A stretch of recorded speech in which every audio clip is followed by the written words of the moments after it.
Hi everyone, this is Kalyan Kumar and welcome back to Chemistry Universe.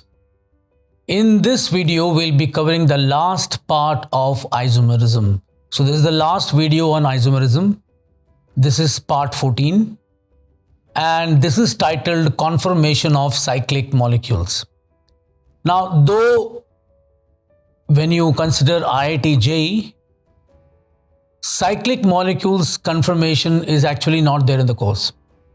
If you look at the syllabi of JEE Advanced, you'll clearly see that it says that conformations are only meant for ethane and butane, not even propane. But we still did it. But the reason I'm doing this video is because there was one particular year, and I don't really remember which one, in which there was one question asked regarding the conformation of cyclohexane. And since one question was asked, though in so many years, some questions can be asked out of syllabi, but we would like to ensure that whatever has been asked so far, we cover everything based on that. So with that, we begin this video.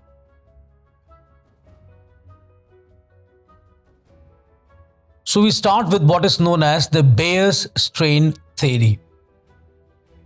Now, according to the Bayes strain theory, the stability of a cyclic compound could be predicted by determining how close the bond angle of a planar cyclic compound is to the desired tetrahedral bond angle of 109.5 degrees.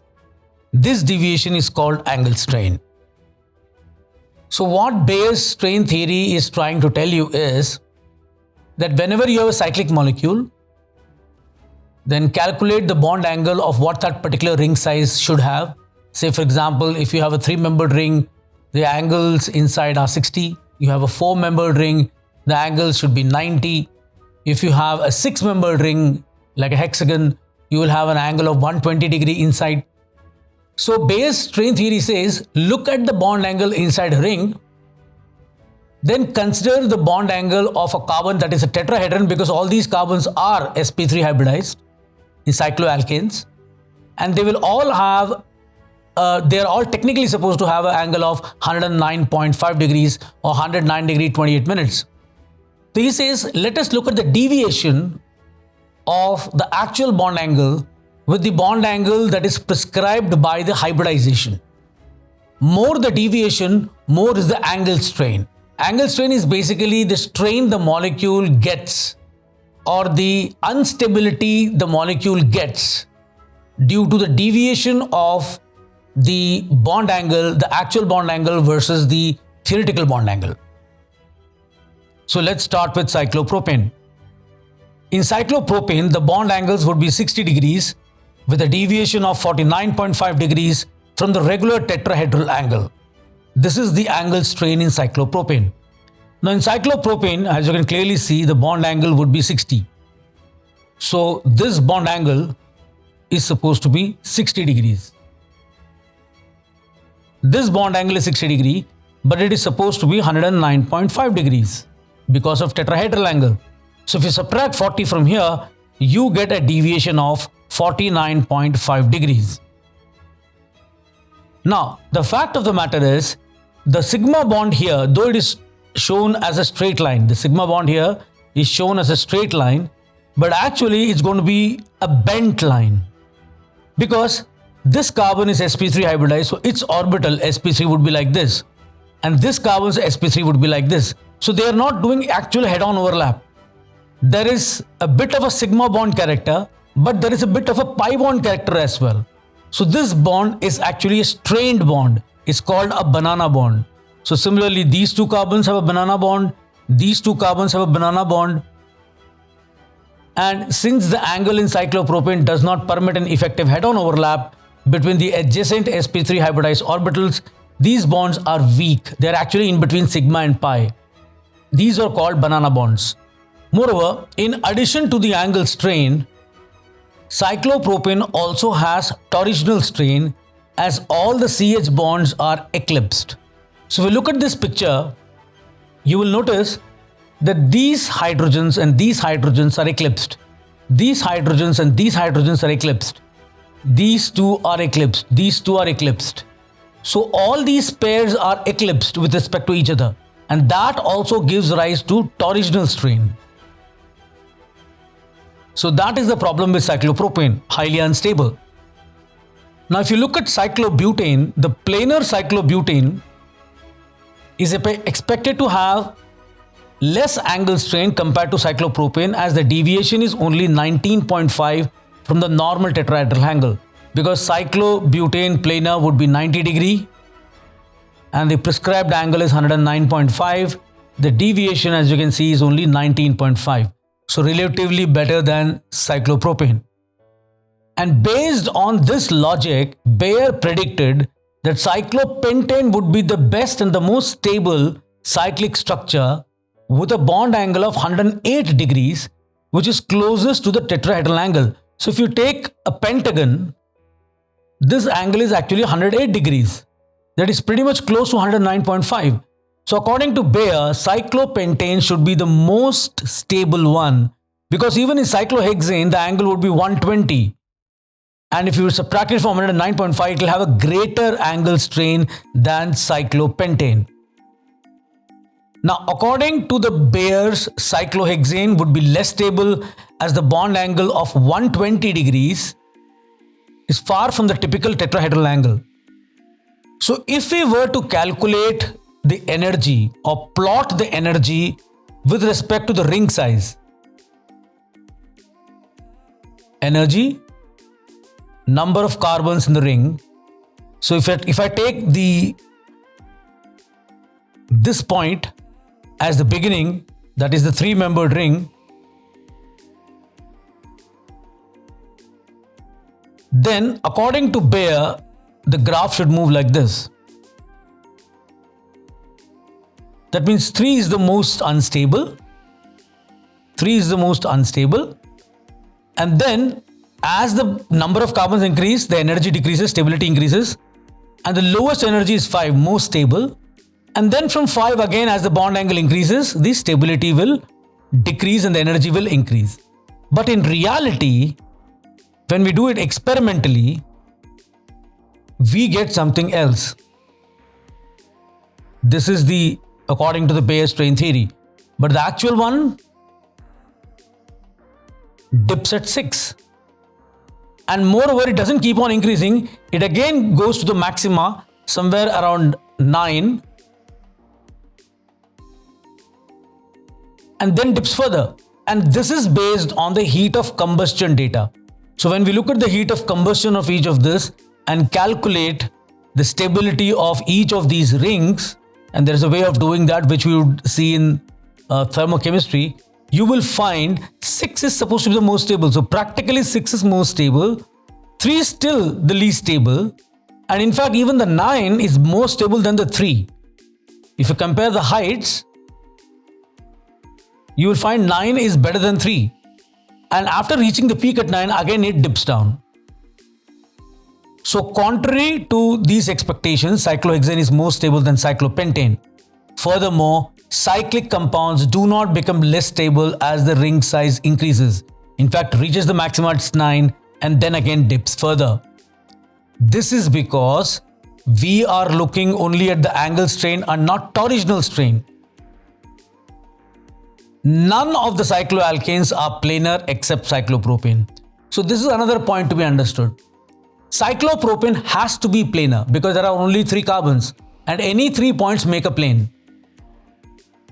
But 4 points don't necessarily have to be in the same plane. So cyclobutane is actually not planar. Cyclopentane is actually not planar. Cyclohexane is actually not planar. So that is one part. So the fact that they are not planar and the Bayer strain theory was assuming them to be planar, that itself tells you that Bayer strain theory is not going to work well. On top of that, you also need to consider torsional strain. You cannot simply bang everything on angle strain. Torsional strain also is important. That also contributes to the stability or the instability of a molecule.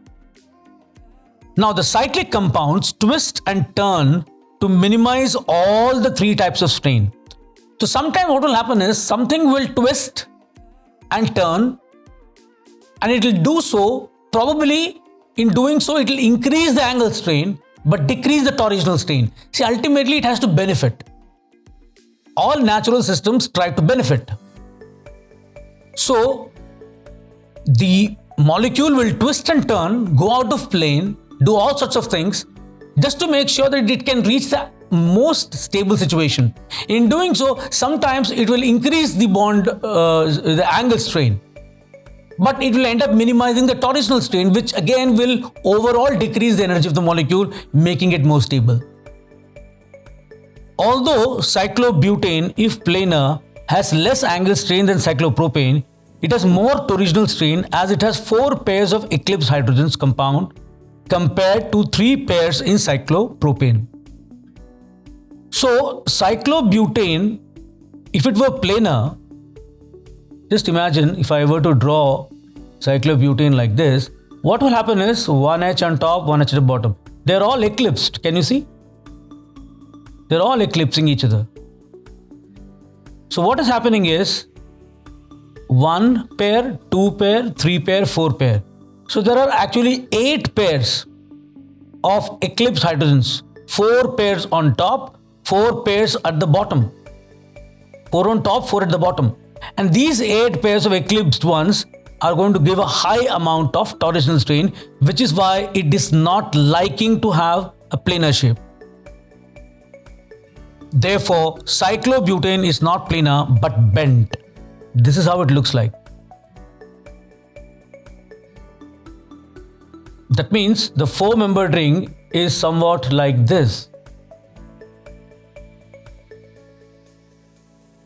In doing so, if you look at this particular bond and this particular bond, you will notice they are not actually eclipsing each other.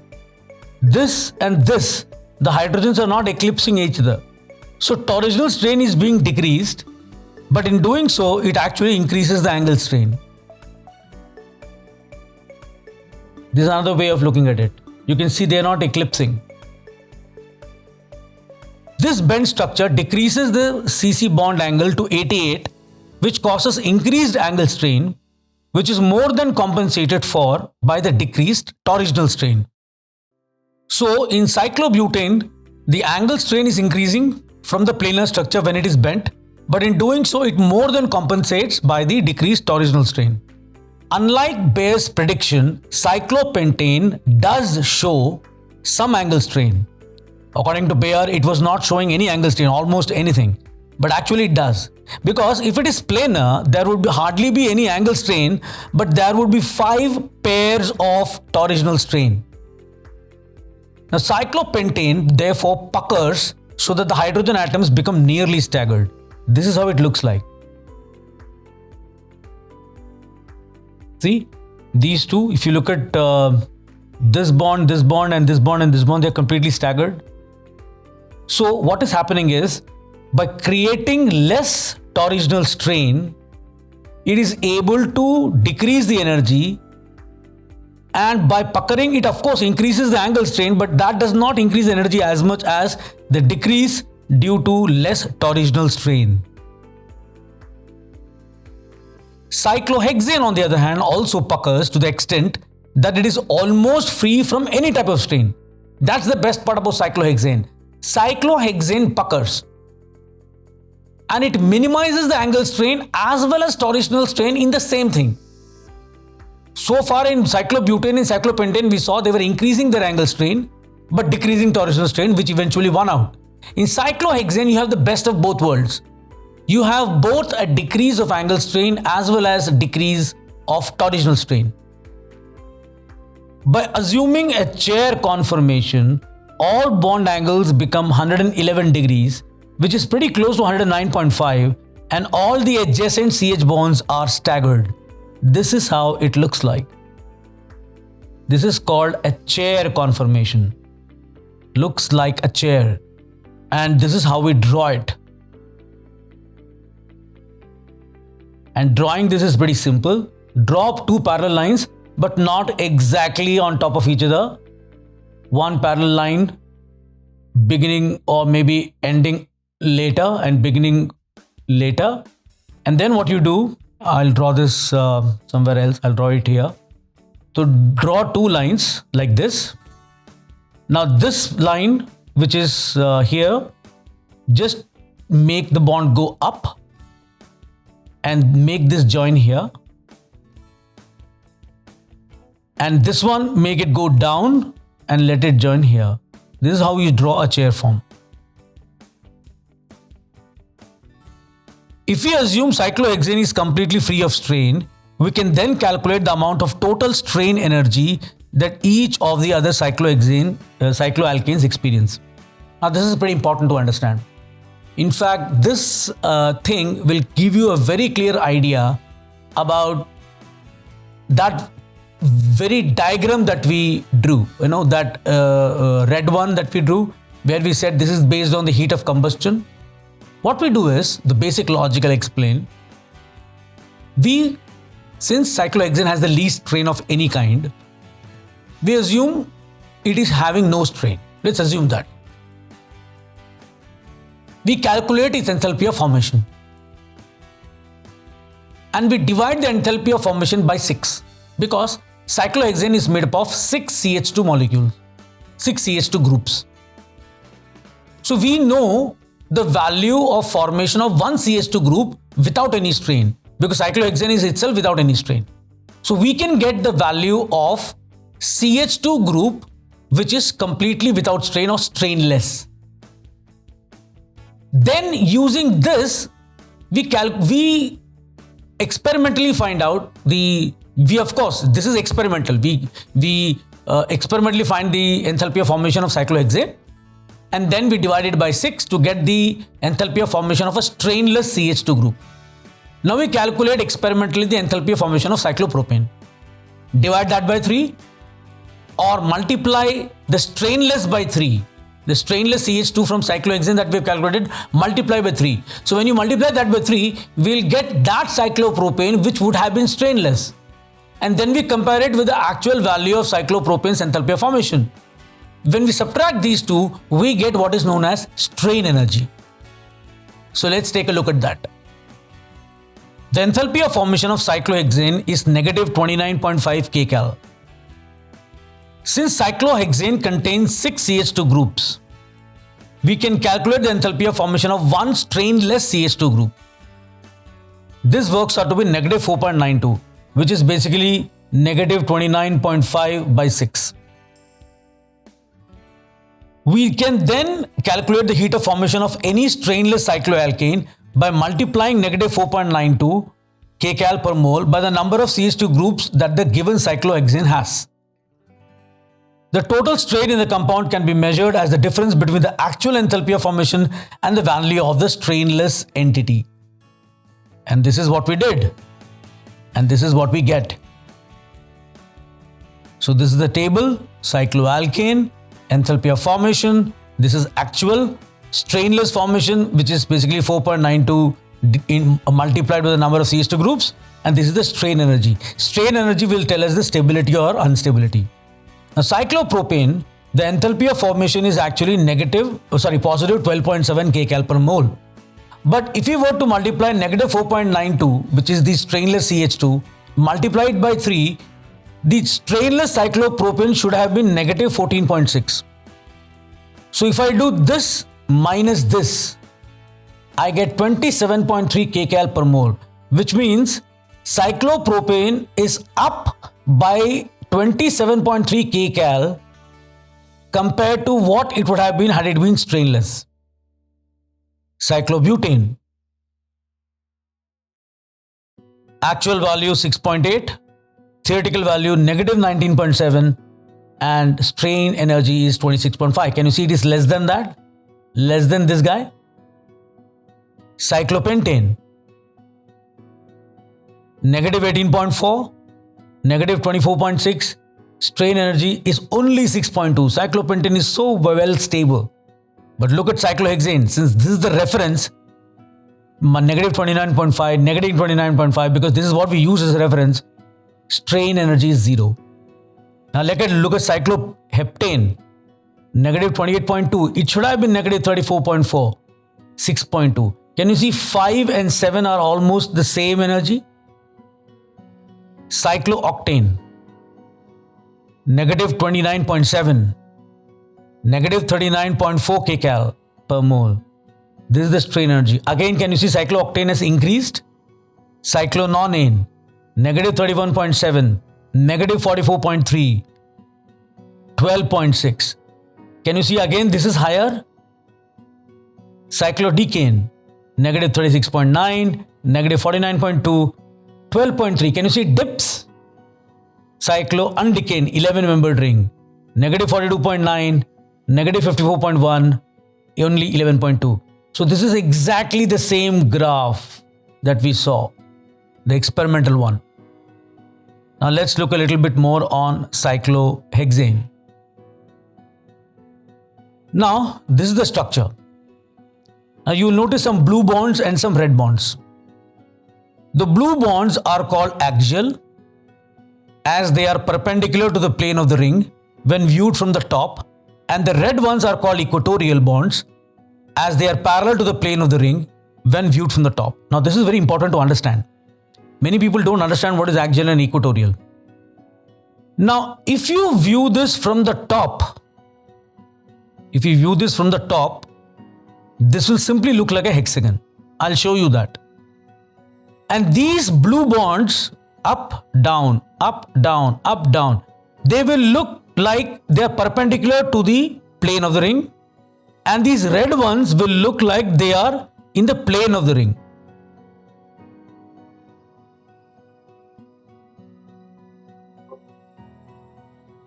Now look at this. Now this is cyclohexane. Can you see right now it is looking like a hexagon? And can you see these bonds? These bonds, they're pointing upwards perpendicular to the plane. And can you see the bonds below? Alternate this and this. They're pointing downwards but perpendicular. And when you view from the top, these bonds are parallel to the plane or are in the plane of the ring, right? But this is actually cyclohexane. It's a chair form. It's not a hexagon. See? In three-dimensional view, you'll see. And these were the bonds which were seeming to be perpendicular to the plane of the ring. And these were the bonds which were parallel to the ring. Just look. So when you view from the top, it looks like cyclohexane. But when you view from the 3D view, you'll find these are top, bottom. These are, they are also bottom and top. But these are called equatorial as they are parallel to the plane of the ring when viewed from top. And these are called axial bonds since they seemed perpendicular to the plane of the ring when viewed from top. As a result of rotation about its CC bond, cyclohexane rapidly interconverts between two stable chair conformations. This interconversion is called ring flip. That means what happens is, basically you know that in ethane and in butane, rotation was happening. Here rotations happen. And here due to rotation, one chair becomes its mirror image. One chair flips. So whatever was slanting on top and slanting at the bottom one becomes slanting on top, and the one which was slanting on top would become slanting at the bottom. And this is how it happens. This chair becomes this chair. But also notice one thing. The red bonds which were equatorial have now become axial. See? The blue bonds which were axial have now become equatorial. Now during this ring flip, the axial and equatorial bonds interconvert. And during the ring flip, cyclohexane goes through 3 different conformations excluding the chair form. So I'm going to show you a video on how this happens. First we'll see it in one shot, then we'll see it slowly. Now, let's see it in one shot first. Chair form, twisting, it goes to half chair, twist boat, boat, twist boat, half chair and chair.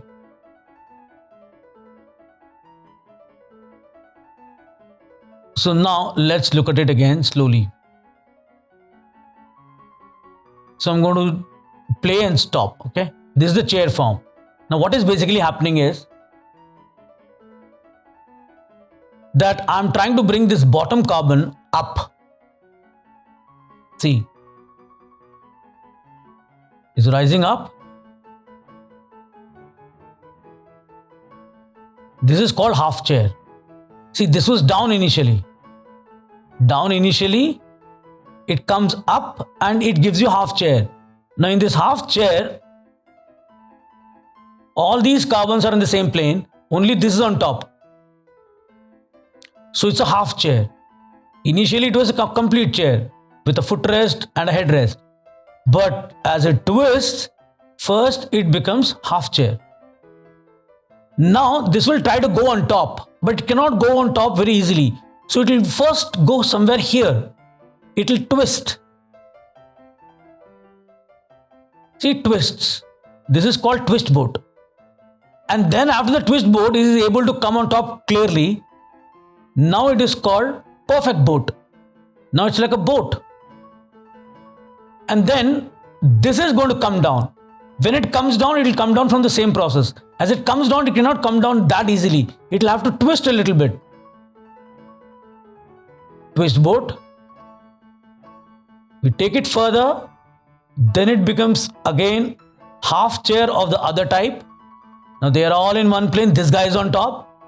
And then as it goes down, it becomes a complete chair. Another thing you notice. Tell me which is axial here and which is equatorial here. Blue and red. Can you clearly see blue is axial and red is equatorial? And as all these twists and turns occur, look what is happening at the end. The red is equatorial and the blue is axial, which is why these two interchanged. So when the bottom carbon is pulled up halfway, we get a half chair conformation. This is how the half chair looks like. And then when you pull the carbon atom further up, we get a twist boat because it cannot come up directly. It goes through this twist boat. When you pull up the carbon further, we get the boat. And then again from the boat, it will go through the same process. Twist boat, half chair and chair. The stability order of all the conformers is of the order. Chair is the most stable, then twist boat, then half chair. So let's understand why. Chair form is most stable because of least angle strain and torsional strain. Half chair form is least stable as there is maximum torsional strain, as 5 out of 6 are in one plane. If you look at the half chair was something like this. Let me just show you. I think that is easier. These 5 are in one plane, so they will all have eclipsed hydrogens, torsional strain.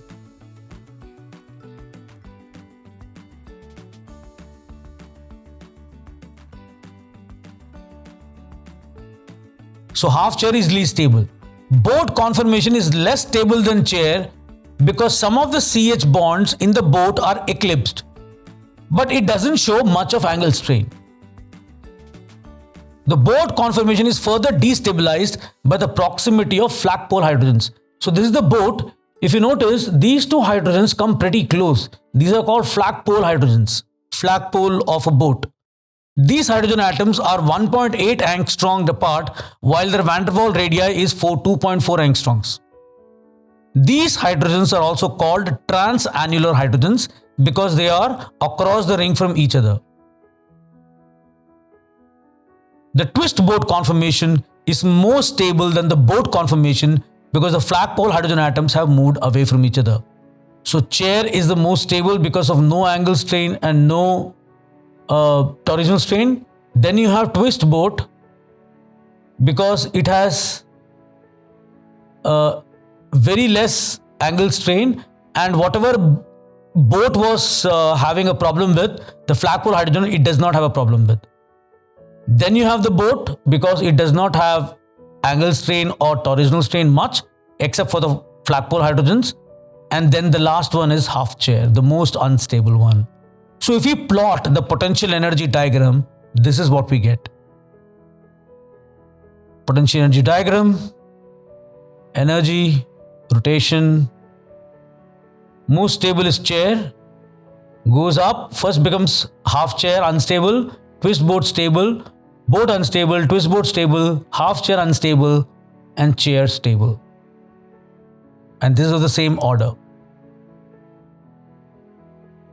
And this energy gap is 10.8 kcal. And that is the end here. So with that, we come to the end of this video. If you have any questions, please ask them in the comment section below. If you haven't subscribed to this channel, please do so at the earliest. You will get lots of videos, all videos of chemistry. It takes time to make all these presentations and make these videos. That is why there's a bit of a gap. And I also have my day job. I teach, and therefore that also takes a lot of time. But I'll try and make these things more regular. And I've not introduced these substituted cyclohexanes and stuff like that because they are not required. They're not in the syllabi of any of the exams that we're dealing with. They're not in Olympiads, they're not in KVPY, they're not in IITJ, they're not in AP Chemistry. It's not required. So we're not doing that. So with that, I wish you a safe day. Make sure you always wear a mask. These are very trying times. The COVID situation is pretty bad in India. So make sure you keep your social distancing. Wear double mask if possible. Try not to go out unless and until it is very, very important. And with that, goodbye and thanks for watching.